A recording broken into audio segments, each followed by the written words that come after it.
Hello, my name is Ronald Asiimwe and I'm originally from Uganda.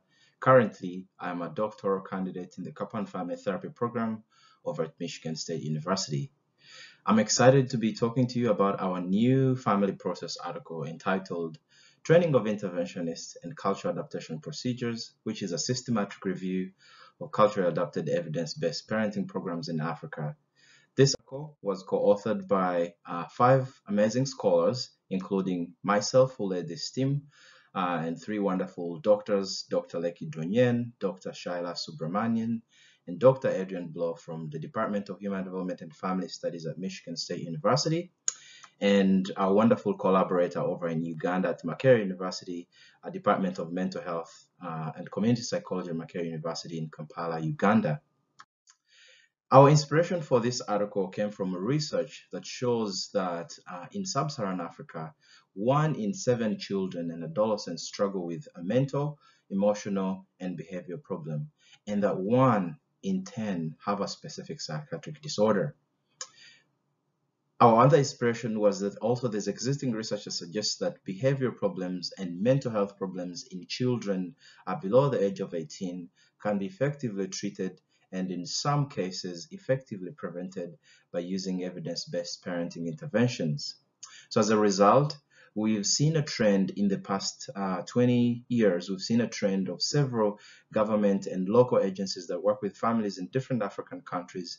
We've seen a trend of implementing evidence-based parenting interventions, and most of those evidence-based parenting interventions are from high-income countries, so including United States, the United Kingdom, and several other developed nations. So our inspiration for doing this systematic review was to find out two things. We sought one that we would examine studies that implemented an evidence-based parenting intervention in an African country, and we wanted to, one, examine training procedures or how interventions were trained, so the people that deliver the intervention. Second goal of this study was to review cultural adaptation procedures. So how was cultural adaptation conducted, and what are the procedures that were followed? So we reviewed 18 studies from 9 studies, including studies from Egypt, studies from Kenya, studies from Uganda, studies from Burundi and Rwanda, studies from Zimbabwe, studies from South Africa, which were the majority, studies from Nigeria, and studies from Liberia.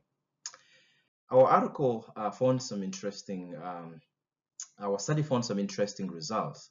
Overall, 16 studies reported information on training and cultural adaptation procedures.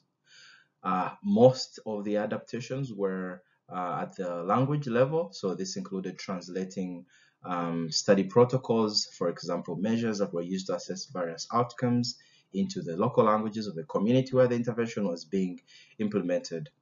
A fascinating but also not shocking finding was that trained community members were used in most studies. In about 10 studies, the primary people that implemented the evidence-based intervention were community members. This included peer parents, people who are parents in the community, or lay leaders in the community.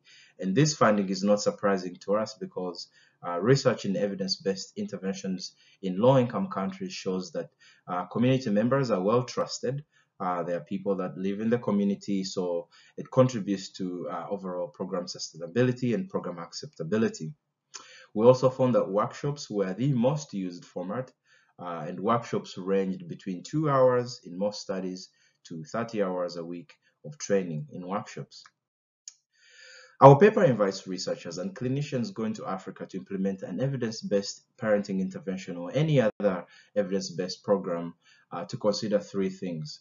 One, to consider increasing time spent in training community members who are the majority implementers of studies of interventions that were being culturally adapted.